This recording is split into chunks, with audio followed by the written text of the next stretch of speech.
नमस्कार दोस्तों, स्कूल व्याख्याता फर्स्ट ग्रेड की काउंसलिंग आरपीएससी में चल रही है और ये वीडियो मैंने इसलिए बनाया है कि ताकि आपके जो है थोड़ी सुविधा और हो जाए, आपकी दिक्कतें और कम हो।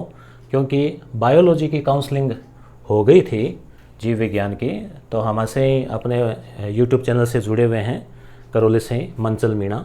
उन्होंने बताया पूरा कि किस प्रकार से प्रैक्टिकल रूप से कैसे कैसे सेट जो है वो करना है, बनाना है। तो उनके अनुभव के आधार पे ये वीडियो और बनाया है। इसमें पूरी डिटेल लिखी है ताकि आप वहाँ जाते ही कोई परेशानी नहीं हो, बस सीधा फॉर्म दिया, चेक किया, डॉक्यूमेंट चेक किया, जमा आपको कहे एकदम ओके है, तो उसका आनंद ही अलग है। तो कोशिश ये रहती है कि वैसे ही काम हो। अब होता क्या है कि विद्यार्थी स्टेपल करके ले जाते हैं पंचिंग, फिर वहाँ पे उसको निकालते हैं, डॉक्यूमेंट इधर उधर बिखर जाते हैं। वो कहते हैं इसको ऊपर लगाओ, इसको नीचे लगाओ, इसको पीछे लगाओ, तो ऐसे ना हो। तो ये वीडियो उन सभी के काम का है जो अंग्रेजी से, जैसे आज 29 है, तो 30 तारीख से लेके और आगे जो भी काउंसलिंग होने वाली है उन सभी के लिए जो है ये उपयोगी है। और आज ईद का मौका है, तो जो भी विद्यार्थी जुड़े हुए हैं इस चैनल से, तो उन सभी को ईद मुबारक। ईद उल जुहा है आज।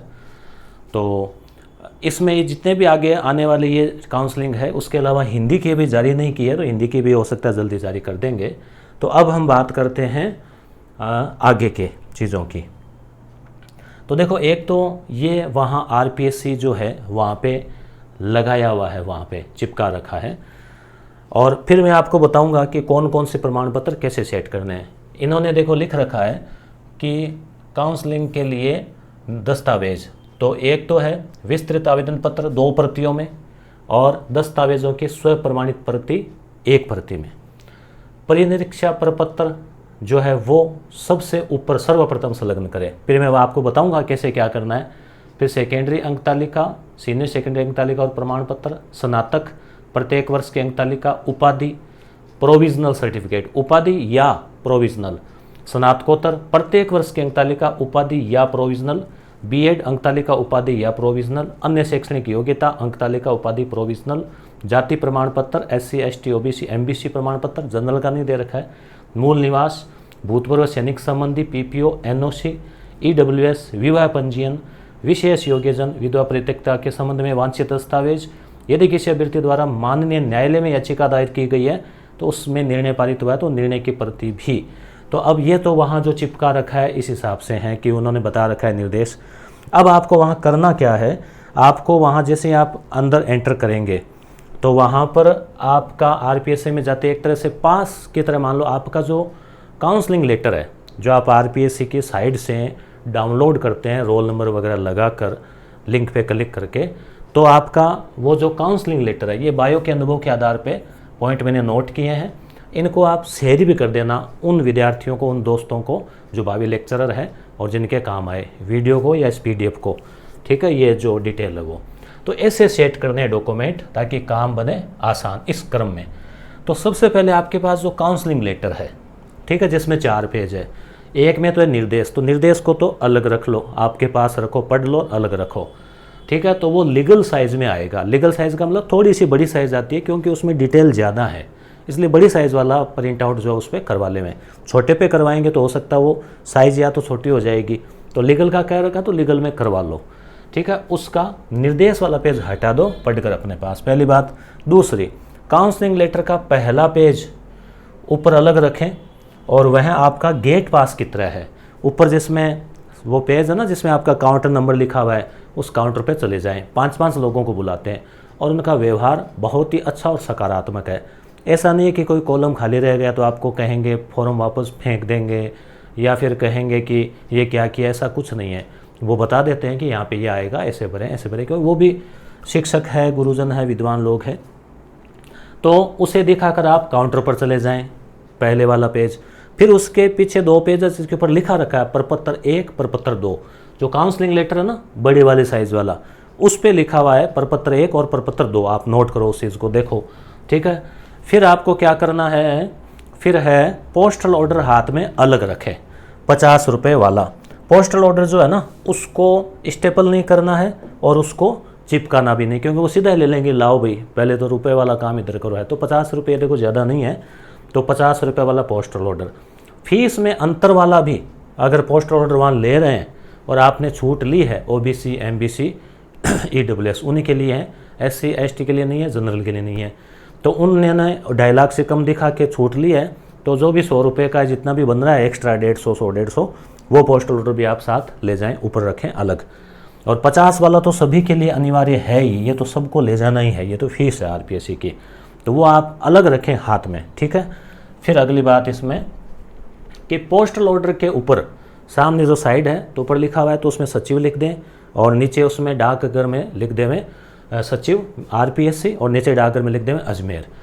पीछे की तरफ पोस्टल ऑर्डर के पीछे की तरफ जो खाली होता है, एक साइड में रसीद वो फाड़ के रख ले, में खुद आपके पास काम आएगी। और पोस्टल ऑर्डर के पीछे की तरफ जैसे आपका रोल नंबर, आपका नाम, ताकि आपकी डिटेल कैसे रहेगी, भाई आपने दिया क्या पता चले किसने दिया। तो आपका नाम का नहीं है इसमें, नाम लिखो, लिख देना, नाम भी लिख देना, रोल नंबर, नाम, कैटेगरी और परीक्षा जैसे स्कूल व्याख्याता और विषय ये लिख देवें। वो वहाँ आपसे लिखवाएंगे तो आप पहले लिख ले जाओ, और बढ़िया, वो कहेंगे बहुत अच्छा काम किया है तो आपने, ठीक है, काम जल्दी होगा।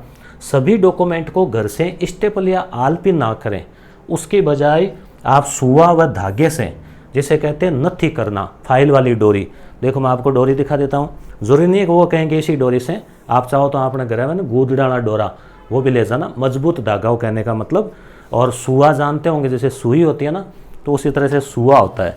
सुआ नहीं मिले, क्योंकि पहले तो बोरी सिलने में सूतली काम में आती थी। तो आप है ना, जैसे ये कोना है फॉर्म का, मान लीजिए आपके सारा डॉक्यूमेंट का सेट है, तो किले से आप ऐसे आराम से किनारे पर इस तरह से है ना, जैसे थोड़ा मन तो आपका करेगा कि अरे पेज फाड़ रहे हैं, ठीक है, तो ऐसे आराम से छेद निकाल के और उसमें से ना आपको ये, इसको नथी करना बोलते हैं, सभी डॉक्यूमेंट के, सारे डॉक्यूमेंट के सेट के इस तरह से ऐसे गांठ लगा के, और एक वो नाड़िया गांठ लगाते हैं ना, आपको बोलते हैं नारियल गांठ कौन सी पता नहीं, ऐसे कहते हैं इसको, ये गांठ, ताकि आप आराम से खोल भी सको वहाँ पे। इस प्रकार से जो है आप वो ले जाना, ठीक है। तो सुआ और धागे से आप फाइल वाली डोरी जो है वो उसे किनारे पर छेद करके उसको तैयार कर लें। इससे क्या फ़ायदा होगा, कोई सा भी डॉक्यूमेंट उनको निकालना है, आपको निकालना है तो आराम से आप निकाल सकते हैं, और स्टैंडर्ड तरीका यही होता है। तो इसे नथी करना कहते हैं। तो इससे क्या होगा कि आपका जो डिटेल फॉर्म सेकंड है वो आपके नीचे नीचे लगा रहेगा, फिर उसको निकाल के और उसको अपने हिसाब से रेडी करके वो निदेशालय भेजेंगे, फिर वो लास्ट में घूम फिर के आपके पास आएगा जब आप ज्वाइनिंग करने जाओगे ना तब। तो डॉक्यूमेंट्स व फॉर्म का सीक्वेंस किस प्रकार से होगा, अब ये देख लें आप कि पोस्टल ऑर्डर हाथ में रखें, सीले नहीं। सबसे ऊपर काउंसलिंग लेटर जो है उसमें प्रपत्र 1 और 2 है, तो सबसे ऊपर प्रपत्र 2 रखें, जैसा कि मुझे उन्होंने बताया बायो के स्टूडेंट्स ने कि यह सबसे ऊपर रहेगा।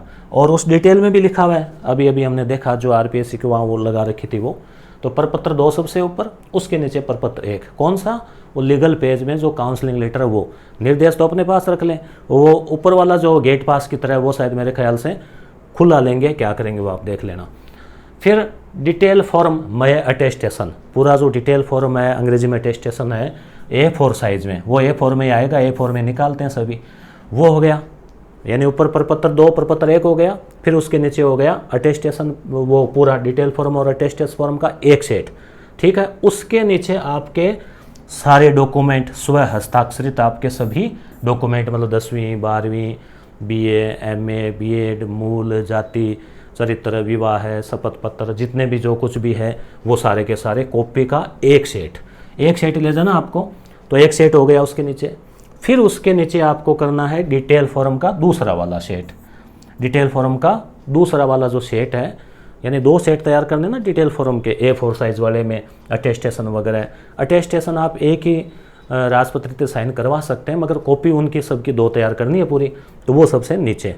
तो पुनः देख लो, सबसे ऊपर हाथ में तो हो गया आपके, अलग से पॉकेट में उनको पोस्टल ऑर्डर, ठीक है। एकदम पूरा प्रैक्टिकल आपको बताते हैं, जैसे आप RPSC पे विंडो पे पहुंच गए तो जाते लो भाई पोस्टल ऑर्डर, ठीक है। उसके बाद में प्रपत्र 2 और 1 ऊपर होगा, पहले 2 फिर 1, फिर आपका डिटेल फॉर्म, उसके नीचे आपके डॉक्यूमेंट, और उसके नीचे वापस डिटेल फॉर्म पार्ट 2 यानी दूसरी वाली कॉपी, ठीक है।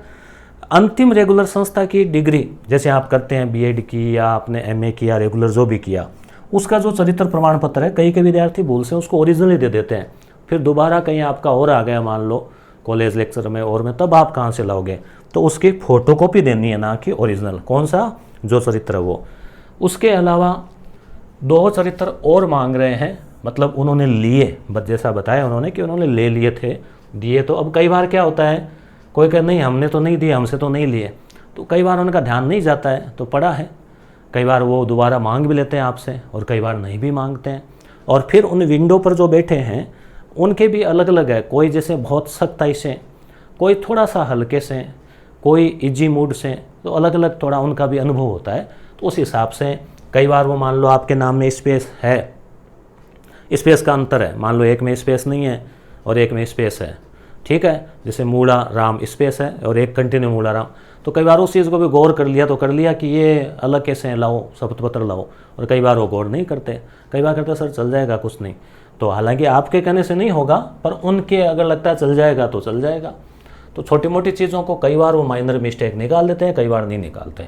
नाम में स्पेस हो, स्पेलिंग मिस्टेक हो, स्पेलिंग की मिस्टेक है, कई बार स्पेस का भी कर लेते हैं, तो फिर क्या है, कोई डॉक्यूमेंट अधूरा हो, डॉक्यूमेंट बन नहीं पाया, टाइम उसका आ गया काउंसलिंग डेट का, तो आपको क्या करना है, शपथ पत्र ज़रूर ले जाएं, ठीक है। जैसे स्पेस का स्पेलिंग का तो एक ही शपथ पत्र बन जाएगा, और डॉक्यूमेंट कोई अधूरा है और है तो उसका एक और बना लेना। डिटेल फॉर्म में आपके डॉक्यूमेंट्स की लिखी डिटेल, अब वो क्या मिलान करते हैं, डिटेल फॉर्म आपने भरा, एक पेज में आप डॉक्यूमेंट की लिखते हैं, 10वीं 12वीं लिखते हैं ना, तो उसकी जो डिटेल लिखी है उसको वो ओरिजिनल से मिलाएंगे, और आपके जो ओरिजिनल डॉक्यूमेंट है ना उनका वो गहन मिलान करेंगे, आपकी मार्कशीटों को अच्छे से देखेंगे कि कहीं गलती तो नहीं है। और केवल यहाँ जांच वाले फाइनल नहीं है, आपकी जांच तो चलती रहेगी 6 महीने साल भर तक। वो अपने स्तर पे टीम भी भेजते हैं, पूरा पता करते हैं कि भाई ये कहीं कोई गड़बड़ तो नहीं है। विशेषकर उन स्थितियों में जब कोई डिग्री आपने बाहर से की है, अदर स्टेट से, तो उसकी वो अच्छे से करते हैं। स्टूडेंट का फीडबैक यही रहा कि रवैया उनका बहुत ही सहयोगात्मक रहा है, ठीक है। तो इस प्रकार से अपनी मूल बातें हो गई है, और डॉक्यूमेंट्स की हम चर्चा कर चुके हैं। और भी आपके ऐसे कमेंट्स आते हैं कि भाई ये डॉक्यूमेंट अधूरा है, वो अधूरा है, ये ले जाएं क्या, वो ले जाएं क्या, तो वो तो देखो अलग अलग चीज़ें हैं, पर यहाँ पर जो है कंप्लीट जो मूल बातें थी, वहाँ का जो अनुभव था, उसके आधार पे आपको मैंने बातें बता दी हैं। और मैंने पहले भी वीडियो में बता रखा है डिटेल फॉर्म का, और उस हिसाब से विद्यार्थी वहाँ ले जाते हैं। तो कई बार तो एकदम आसानी से सीधा गया, देखे और ले लिया, कहा ओके, तो विद्यार्थी और कंफ्यूज हो जाते हैं कि हमारा तो एकदम आसानी से ले लिया, कोई कुछ कहा ही नहीं, कोई दिक्कत तो नहीं है, तो नहीं कहा तो बहुत अच्छी बात है। रिजेक्ट कहाँ की स्थिति में कर रहे हैं, सीधा एग्ज़ाम की डेट से पहले अगर आपका रिजल्ट नहीं आया है, आपके पीजी का, एमए का या बीएड का, तो वो सीधा रिजेक्ट लिख रहे हैं। मेन चीज़ तो ये है। दूसरा, कैटेगरी, आप जिस कैटेगरी के हैं उस कैटेगरी में आपका सिलेक्शन हो रहा है और आप उसका प्रमाण पत्र नहीं दे पा रहे हैं, तो फिर दिक्कत आ सकती है। बाकी आपके छोटी मोटी चीज़ों को लेकर कोई दिक्कत नहीं आएगी। कोई भी प्रमाण पत्र अगर बाकी रह जाता है, कोई शपथ पत्र और, तो आपको मौका देते हैं कि भाई आप ले आएँ। बाकी आप जहाँ तक संभव हो सारा ऐसे तैयार करके ले जाएं, रेडी करके ले जाएं, और किसी प्रकार की कोई दिक्कत नहीं आएगी। आराम से आपका जो है वहाँ पे हो जाएगा, काउंसलिंग हो जाएगी, डॉक्यूमेंट चेक हो जाएंगे। डॉक्यूमेंट ओरिजिनल का विशेष ख्याल रखें, ओरिजिनल डॉक्यूमेंट जो है कहीं गुम नहीं हो जाए एक भी, तो फाइल को बहुत अच्छे से ले जाएं। सफ़र करते समय भी ध्यान रखें, सफ़र में भी कई दूर दराज से आएंगे ट्रेन में और में, तो फाइल गुम नहीं हो जाए। एकदम तकिया लगाकर उसका फाइल का सोएं, ठीक है ना, छोड़े नहीं उसको, क्योंकि आपकी अमानत है वो, अब तक की मेहनत है वो। तो इस प्रकार से आप अपना भी अनुभव जो है वो आप हमें शेयर कर सकते हैं कमेंट में कि कैसा अनुभव रहा, किस प्रकार से क्या है। हल्का फुल्का जो मैंने बताया उसमें कोई चेंज भी हो सकता है, क्योंकि अलग अलग काउंटर में अलग अलग कोई मान लो थोड़ा बहुत कोई हो इधर उधर, बाकी लगभग सारी चीज़ें ऐसे रहेगी। फिर भी आपका अगर धागे से न ठीक किया हुआ रहेगा ना, तो किसी भी डॉक्यूमेंट को निकालना, ऊपर नीचे करना काफ़ी आसान रहता है। तो आपके लिए शुभकामनाएं, अच्छे से काउंसलिंग हो, और उम्मीद करते हैं कि आप ज्वाइनिंग के लिए भी जल्द से जल्द जो है विद्यालय की ओर प्रस्थान करें। धन्यवाद।